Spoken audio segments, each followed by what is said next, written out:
welcome to the International Annual Conference Expo 2017. And I'm today's moderator, Fei Chen. And we want to welcome all the distinguished guests from our organizer, Allied African Nations Chamber of Commerce, and our co-organizer, African Chinese Silk Road Chamber of Commerce, and also our two sponsors. One is from New York Immigration Fund, and another sponsor from United Nations World Brand Development Committee. Please join me to welcome all the distinguished guests. Thank you. So first, we will invite Ms. Ted Antony, Ambassador, African Union Permanent Observer Mission to the United Nations, to give us the opening remarks. Thank you. Welcome.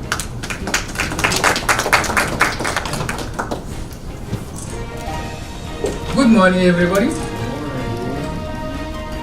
My name is Anthony Legonou-Adjasse, and I'm the president of Allied African Nations Chamber of Commerce. We're supposed to have Mr. Tete Antony, ambassador of Angola to the United Nations, but he is not here today because we have some emergency situations that he has to take care of. So we're gonna make a pass on him and move to the beginning of the conference. The ambassador of Mauritius also confirmed, but Namibia, South Africa, Swaziland, we do business, not that much. Tanzania, yes. Zambia, yes. Zimbabwe, no. No for now. Roughly is what those are the countries that we talk about. Antony, to give us very detailed information and introduction about Africa, and I hope one day I can visit Africa myself. So next, we will welcome Mr. Frank Lee to give us the speech about Ms. Lee is from Africa Chinese Silk Road Chamber of Commerce. So please join me to welcome Ms. Lee, and I will translate for him.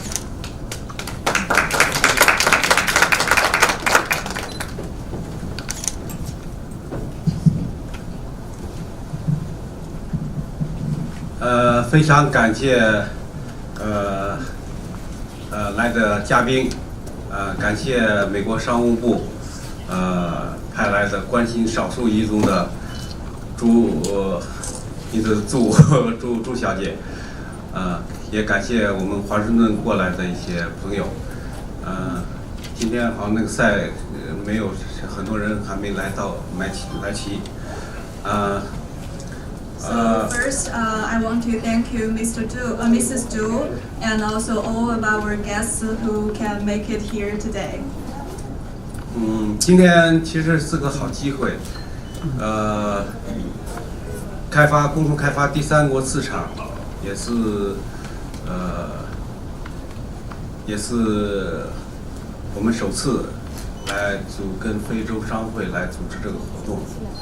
So today we see a very good opportunity to develop the third-party markets by the joint efforts from China, Africa, and America. We want to build communication platforms for all of our guests here. 它凝聚了中美政商界精英人士，为中美中小型企业提供良好的沟通平台。 So we hope this summit can offer the communication platforms for our elites, both from the politic area and also the business area, to develop the third-party markets together. 我们来自中国，我们了解中国。 We come from China and we know China well. 我们来自非洲，我们了解非洲。 We come from Africa and we know Africa. 我们共同居住在美国，我们有共同的愿望，就是希望美国更加富强，我们祖国更加富强。 And now we are all living in the United States, and we have the common wish that is to make America stronger and wealthier and make our own country developed well. 为世界和平赋予发挥自己应尽的责任。We want to take this responsibility to help the world peacefully and develop well. 今天非常有好消息，我们的总统川普也到中国去取经了，证明中国是在崛起。So today there is a good news I want to share with you. Maybe many of the guests already know. President Trump visited China today, and we hope that both countries can get to communicate with each other well.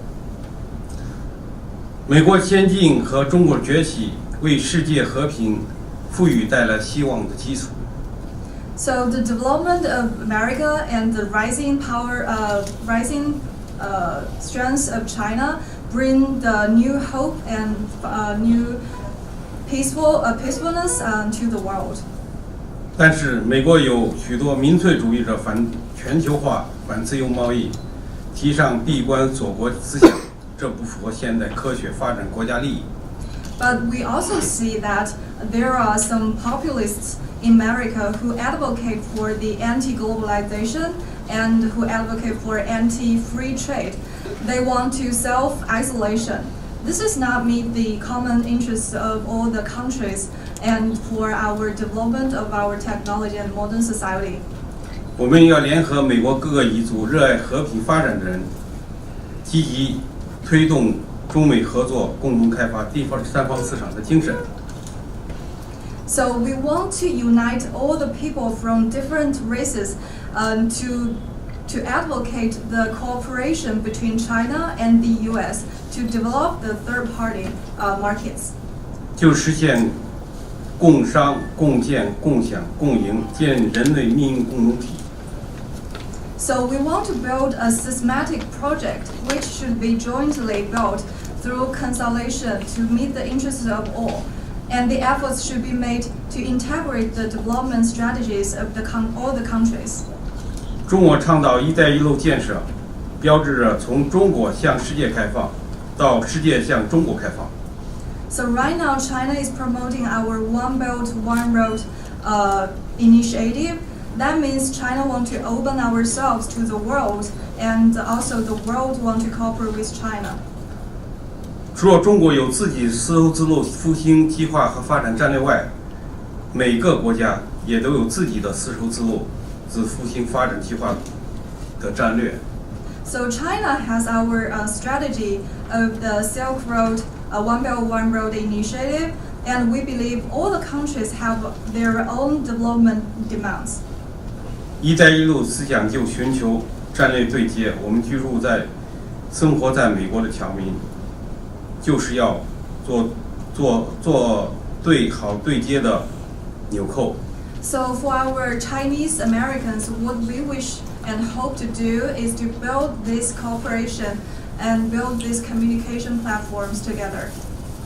充分发挥美国的优势和中国工业类别比较齐全的优势。We want to take advantage of the strengths of America and also take advantage of the China's industrial development. 整合优势互补的差异，共同开发第三方市场。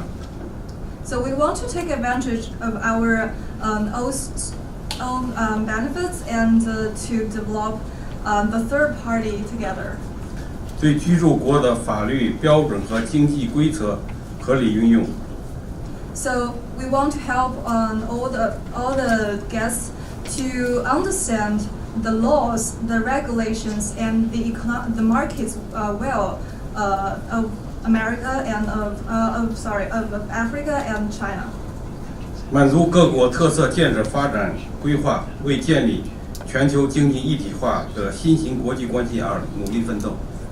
So we want to build the cooperation to help each country to develop themselves and also to contribute to the globalization. 随着互联网互通、物联网的进一步发展，全球经济联系程度日益紧密，任何国家或地区的发展都不可能脱离全球经济而独善其身。As our economic ties getting closer and closer, every country, every nation can't just develop themselves. They need to take advantage of globalization. 今年6月，阿里巴巴科技的发展促进了中国崛起，也深度依存于全球贸易和经济合作。The technology plays an important part in the development of China's economy, and then we also rely very much on the global trade and also the economic cooperation. 今年6月，阿里巴巴总裁马云杰克马在美国对3000美国中小企业主说：“中国一年吃6亿头猪，70亿个鸡。” Sorry. So this summer, Jack Ma from Alibaba company, he visited America and he told 3,000 America small business owners, and he said, in China people eat 0.6 billion pigs and 7 billion chicken. 震惊了美国许多企业主，说明了什么？ Many company owners get shocked. What does this mean? 中国是一个14亿人口的超级大市场。中国的互联网、物联网、支付系统建立完善，改变了中国人的生活习惯。So China has a huge market with 1.4 billion people, and China's internet and the payment system are getting better. So that means meets Chinese life demands. 更加超前。And people's life are getting better because of those technology. 在中国，你拿一只手机就能满足你的吃住行所有需求。In China, you only need to bring a phone. You can meet all the demands of your what do you eat, where you live, and the transportation also. 不需要带1分钱和信用卡。You don't even to bring cash or a Visa card. You just need a phone. 我们需要把中国经验和美国优势带到非洲去。We want to bring the experiences in China and the advantages from America to African markets. 把非洲的产品精心加工，推销到中美来。And we also want to export the products from Africa to China and to America. 从我们自己做起，积极搭乘“一带一路”建设顺风车，为共建人类经济命运共同体的美好愿望团结起来，合作共赢。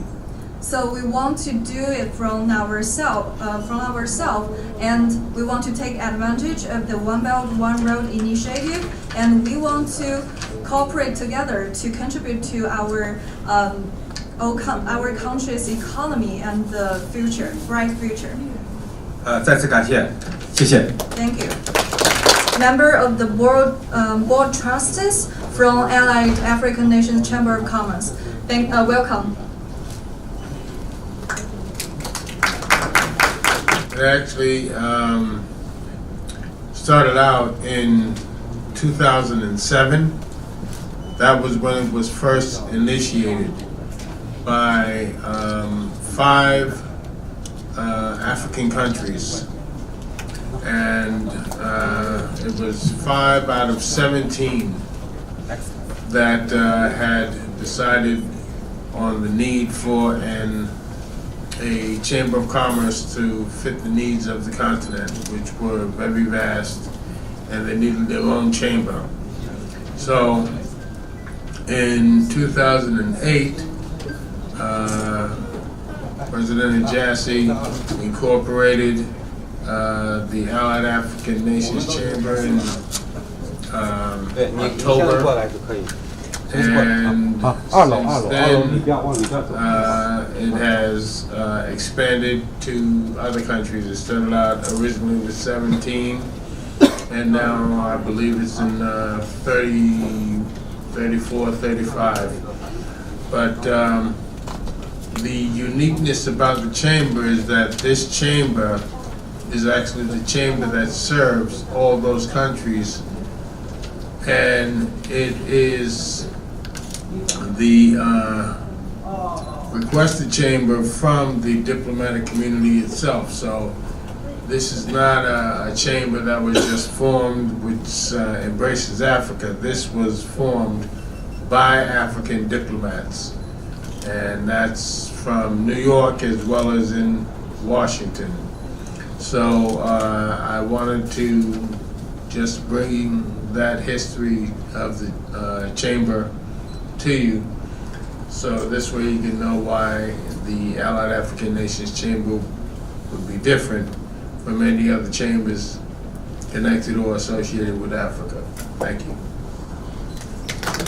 I'm going to call up the representative from the World Bank, Miguel.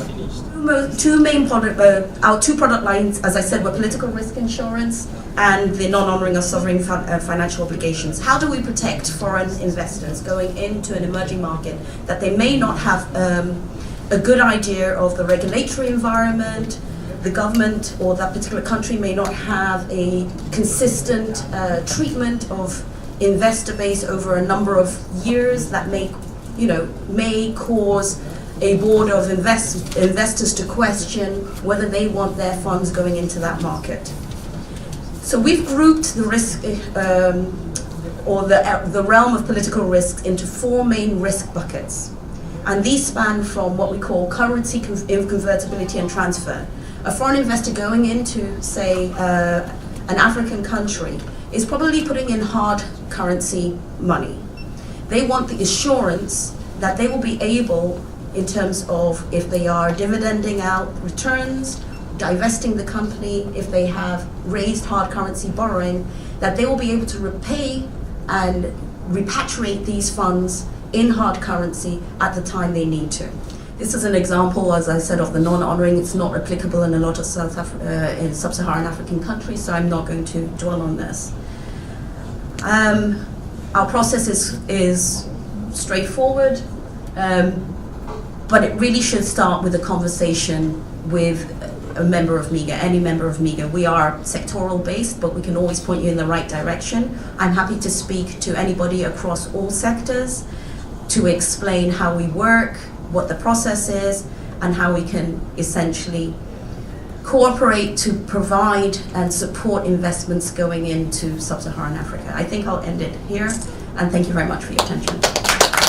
Thank you, Ms. Nam, from World Bank, and I hope this can offer a toolbox or some methods for people who want to invest in Africa. So next, let's welcome Richard Foyle, Regional Director from New York office in U.S. Exim Bank. Welcome. Extend credit to their foreign buyer, and if the foreign buyer fails to pay, or there's political coverage that's associated with this as well, then we would pay that outstanding invoice. Our working capital guarantee, as I discussed, where a lender makes a loan for working capital to the U.S. exporter, that also falls in our short-term financing bucket. Our medium long-term products, these are more export credit insurance, of course, is still in there, where we credit insure receivables in excess of 1 year, 1 to 5 years. Commercial loan guarantees, this is for a foreign buyer or a working capital line. Direct loans, project structured finance, as well as transportation loans. We're currently opening in Africa for our short-term products in 42 countries. Medium term, we have 29 countries active. We have a congressional mandate to invest more in sub-Saharan Africa. We are currently exposed over $5 billion in the region. Now we're very proud of that. We look for good deals, so we're looking for reasonable repayment assurance, and then we can look to get deals done. We work with Brad, who you'll hear from in a little while. He's a lender under our program, and they work with companies of all sizes, U.S. exporters as well as foreign buyers, to get deals done. They, as well as other lenders, work very well with our programs to try to find the best solution for both our exporters as well as the foreign buyers. I had some other stuff, but it's more visual, so I'm just going to skip over that. Unless you want to see me dance or something, that's a visual as well, but probably not what you want. I'll be around for a while, so if you have any questions related to our programs or anything else, I'll be happy to answer any questions. Next, our speaker is Ms. K.L. Fredericks. She's from the U.S. Export. She's the Director Harlem of U.S. Export Assistant. Welcome. Let me introduce myself. My name is K.L. Fredericks, the letter K, the letter L, last name Fredericks. You'll see it at the end of the presentation. I also have business cards. I will be around. I am an international trade specialist with the U.S. Department of Commerce. I happen to be the director of the Harlem U.S. Export Assistance Center. And one of my passions is selling and importing goods from Africa. So what I'm going to do today is to talk about AGOA. How many of you know what AGOA is? It says it right there. It's the African Growth and Opportunity Act. What is AGOA? Requires an annual forum, so everybody gets together from the eligible countries and the U.S. government, and they all talk about, okay, what's working, what's not working, and this is known as the AGOA Forum. So it happens every year.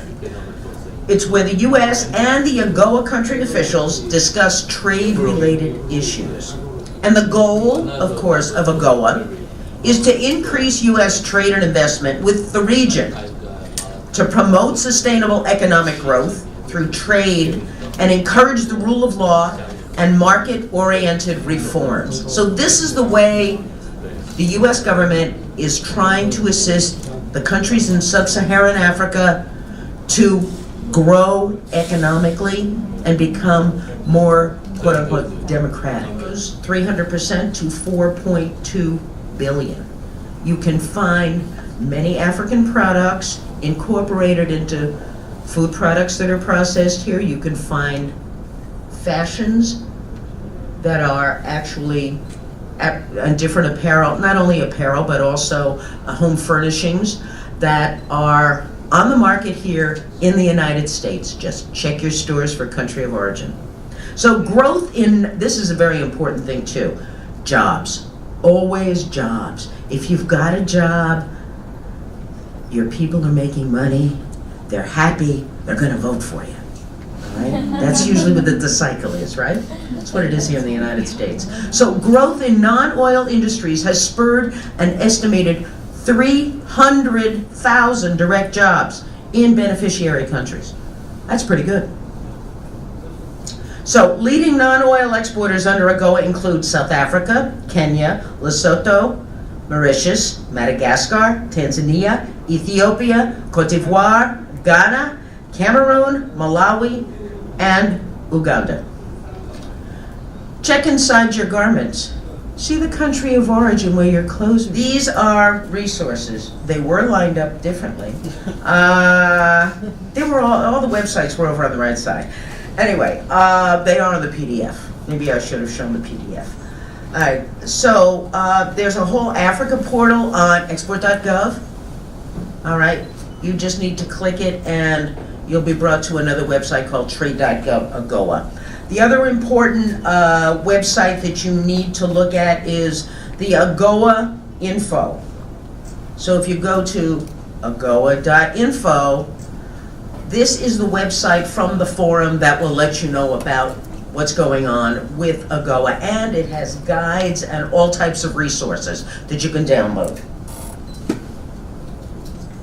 And we hope to bring, oh, that wasn't like that on the other, okay. We hope to bring AGOA to the United States. Let's look at the whole world. My name is down the bottom, along with my email address. And that is the logo for my agency. So you see that around. We're a U.S. government agency, U.S. Department of Commerce. Thank you. So our next speaker is Dr. Chen Zhu. She is the co-director and senior strategic management advisor of the Minority Business Development Agency in U.S. Department of Commerce. Please welcome Dr. Zhu. Very special opportunity because we help minority-owned businesses find special ways to work with U.S. government at the federal level and state and city levels. We provide strategic consultation services and technical assistance to help minority-owned businesses navigate the complex landscape of seeking contracting opportunities with the government. 而且还是通过一些私人的信贷机构帮助少数民族以突破他们这个资金上的难关，加速这个资金周转。所以我们是在华尔街，我们的办公室是在48号华尔街，所以欢迎大家到我们办公室来洽谈，看看我们帮助大家继续的推动你们的经济发展，做一些咨询的工作，或者有什么合作的工作。同时呢，我们也组织各种一些活动，促进各个国家之间的一些商务联盟。所以我们也可以通过这些平台来帮助你们的企业来拓展你们的品牌。所以会后以后我会可以跟大家继续交流一些更多的信息。所以很谢谢大家。USTDA David Reposo, right? Welcome. For starters, I would like to thank the AANCC for inviting me here to speak, for giving me an opportunity to represent my agency. As an electric power professional, it's especially interesting for me to be here in Manhattan because, as some of you may know, Lower Manhattan was the site of a very exciting pilot test in the late 19th century. The world's first electric distribution utility was located on the Lower East Side. Thomas Edison built it. It electrified about a square mile of Lower Manhattan. We recently closed a round of proposals, or rather an open call for concept notes for power projects in sub-Saharan Africa. And I'm pleased to report that we received something like 350 unique concept notes through that open window. We're eager to see what we have in store for us there, and I'm sure that there will be many projects that will align with our criteria. There will be many projects in that cohort that we will fund. But the good news is that whether you are a prospective power project promoter or you're working in the telecommunications or transportation sector, we will remain open for business throughout the fiscal year, and we will be just as eager today and many months from now to receive your concept note, to enter into a dialogue with you about your infrastructure project promotion ambitions. So I will just leave it at that and perhaps encourage you to come and find me throughout the course of the event to have a more detailed discussion about the work that we do, about the work that you do, and potentially about the work that we can do together. So thank you very much. That's why we can help you. Your children come to America and get the education in America and go back to your country. Help all the things, all the fields. The best way is you can get the green card. Then your family and your children coming over there, and they can do any education, any business they can do in the worldwide. I think the Africa needs this kind of service. As long as you invested, most about 1 year, 1.5 years. All your family get the green card and come back here. Anytime you can go back and forth to your country. After about 5-6 years later, why this one is something about different color coming, something little different things. 5-6 years, after they finish the project, we get it back the money and we give it back to you. That's you only deposit $500,000 investment, and 5-6 years you get it back.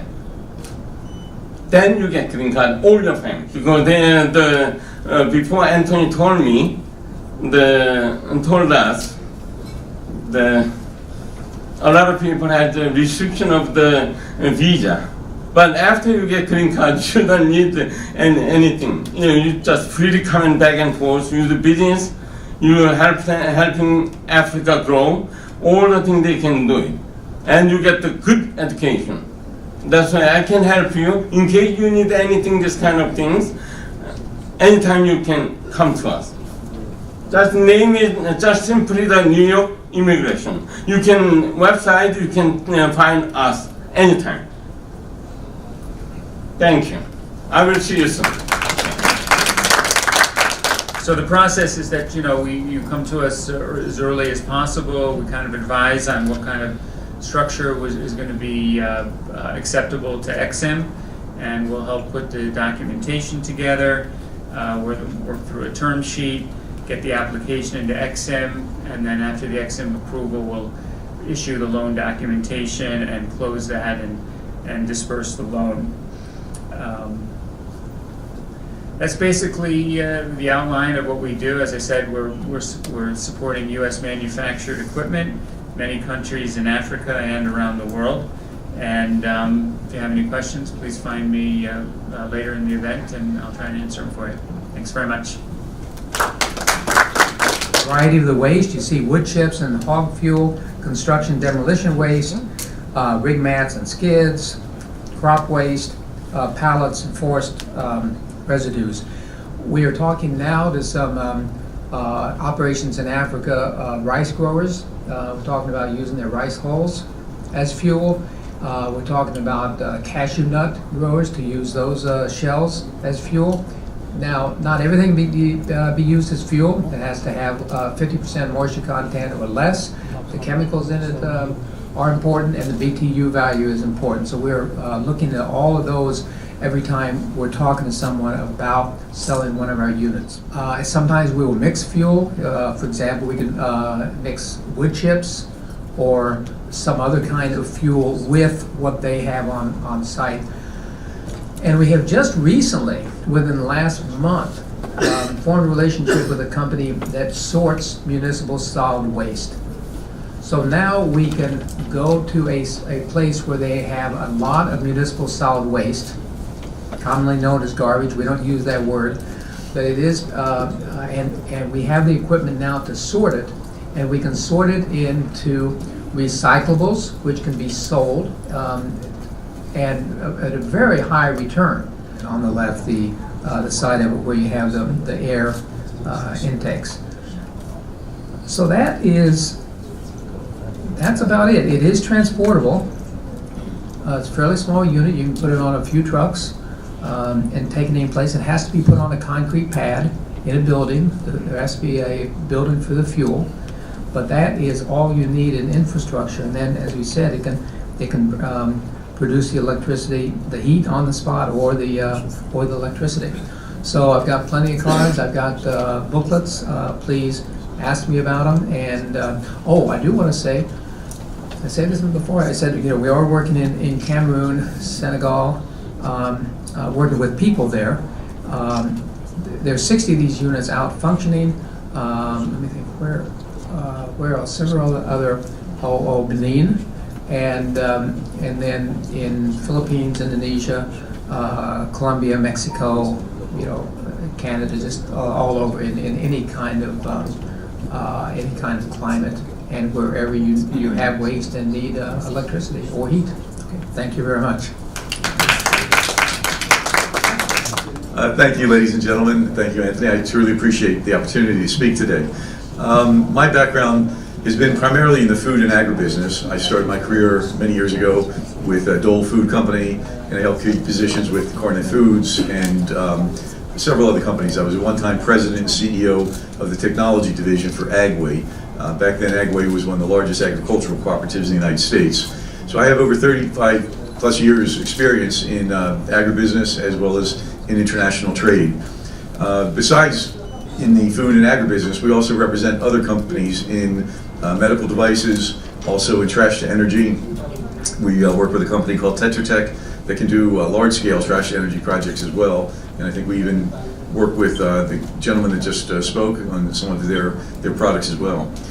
But in agriculture today, there's two topics I wanted to talk about. The first one is youth in agriculture. Many countries are finding that they have difficulty getting youth involved in agriculture, particularly in Africa, because most youth just think of their parents or their family members that work and toil in the fields in the hot sun. He mentioned earlier that they think of Africa as one country and not a continent. You know, I think the best thing in many in developing countries in Africa is pick a brand, market that brand, form a cooperative, market that cooperative, you know, promote the products. Again, the growers will benefit much more than they ever could individually. Last thing I want to emphasize is that you cannot look to sell not only to the United States but other countries unless you meet international standards on food safety and food quality. And many times farmers overseas don't understand that. They just can't sell their products because international buyers today will not take the chance of buying a product that doesn't meet international standards for food safety and for food quality. They cannot take that risk. So again, I appreciate everyone's time. I'd be happy to answer any questions after the program. But we believe in Africa. I've been to many African countries. We do projects in Africa right now, and there's a huge opportunity. Thank you so much. Good afternoon, everybody. Okay, so I know it's been a long morning, so everybody, I'm trying to make this as interesting as possible, as quick as possible. So first of all, I want to thank all the dignitaries and everyone that's here in giving me an opportunity to speak. And we are, again, my name is Avi Friedewitzer. I am from Family Food Brokers. Family Food Brokers has been around for almost 25 years. We are a national and international broker. We are based in Florida. We work out of the US. We work with over 25 countries, such as Spain, Italy, Ecuador, Tunisia, Ireland, Dubai, Netherlands, Australia, France. We take their products, their innovative natural products, and we bring them to the US. Custom lawyers, transportation, we have warehouses, we have 121 different warehouses, refrigerated warehouses, temperature controlled warehouses throughout the US. We offer all types of consulting.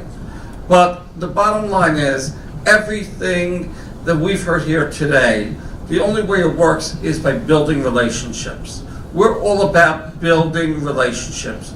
Building relationships with the importer, building relationships with the exporter, building relationships with the ambassadors from other countries, building relationships to make sure that we're bringing new products to different countries and we're bringing products from different countries to the US. Thank you for your time. 很高兴啊，在此和大家一起探讨世界级国际品牌建设与发展的主题。 It's my pleasure to discuss with you to explore the theme of healthy development and construction of world-class international brands. 那么我们知道啊，这个假冒伪劣在国际上啊，已经被视为仅次于贩毒的世界第2大公害。因此，强化品牌意识，抵制假冒伪劣，规范品牌标准，与我们每个人息息相关，也是世界国际品牌大会的使命、责任和义务。 We know that counterfeiting is regarded as the world's second worst pollution in the world, So strengthening brand awareness, resisting fake and shoddy, and regulating brand standards are related to everyone. It's also the mission and responsibility and obligation of our World International Brand Congress. 品牌啊，是一个没有国界和非主观意识的重要载体。Brand is an important carrier without, regardless of national boundaries. 品牌啊，已经成为一个国家、一个民族、一个企业实力和形象的重要标志，用以区别和证明商品它的质量品质的差异。And brand is an important symbol of the strength and the image of the companies. It is used to distinguish and prove the quality of the goods. 一个品牌所具有的价值，不仅体现在它的商业利益上，更体现在对人类发展的贡献、企业文化、民族精神、国家面貌的承载上。The brands is also reflected in the cooperation culture, in the nation's spirit, and the human development. 一个国家品牌风貌的集合，实则是对一个国家综合国力的表现。所以，各国政府的政策等等各个方面，均对力推自己的国家品牌计划。同样，企业要实现可持续发展。在这个世界国际品牌大会上将要正式的公布世界国际品牌联合国发展纲要和世界国际品牌大会联合国宣言，并公布联合国世界国际品牌评价中心委拜时的评价结果。这是世界国际品牌发展的大事，也是联合国可持续发展的大事。We will officially release the United Nations Declaration on the Development of the United Nations World Brand, and also the lists of United Nations Declaration on World Brands Conference, on World International Brand Conference. 那么，希望通过本次会议能够很好的发挥委拜式科学评价的力量，为全世界品牌消费使用者挖掘、评价、筛选和推荐真正的高品质、高品格、高品位的品牌商品，助力联合国可持续发展目标的早日实现，助力非洲世界国家健康与发展。So the evaluation system we use is called WBES, and we hope that we can use WBES system to help international companies to build their brands and to let the world know their brands. 我的分享到这里，谢谢大家。Thank you. So we know that the World Bank does a lot, but still not enough. What can you do in terms of innovation to better life in Africa?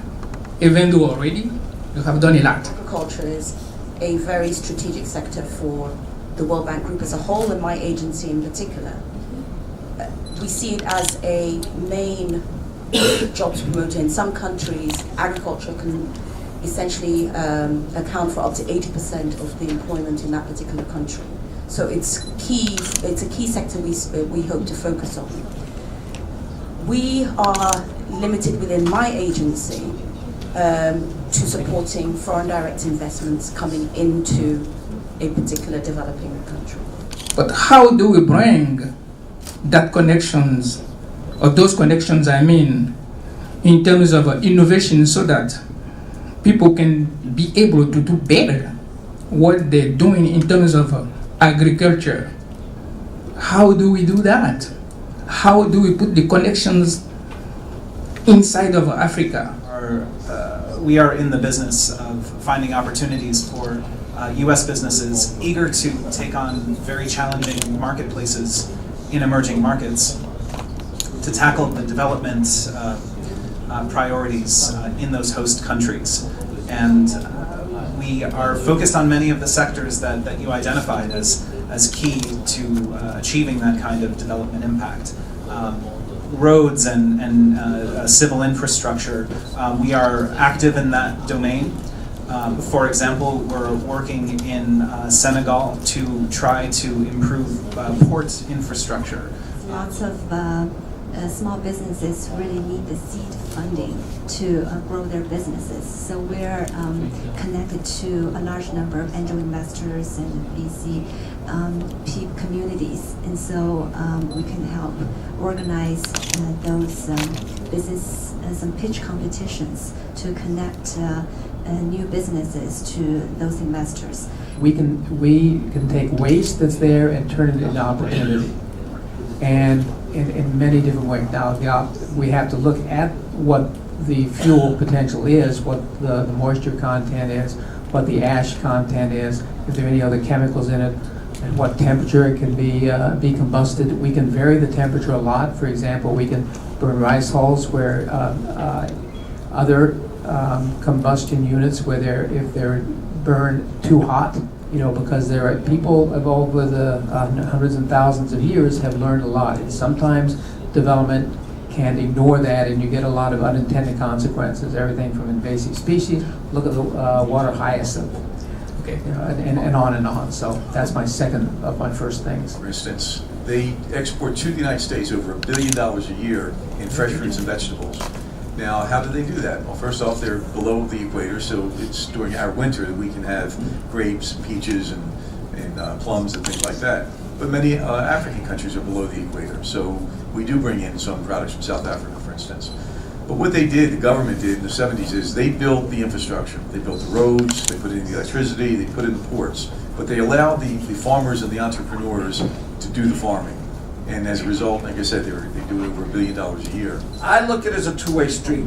First, we have to get Africa the products and all the resources they need, the food, the staples they need to enhance the quality of their food and the quality of their life.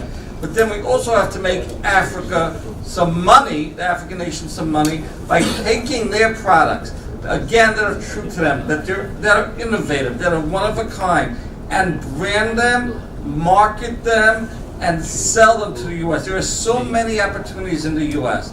They are the one taking the money, not even United States.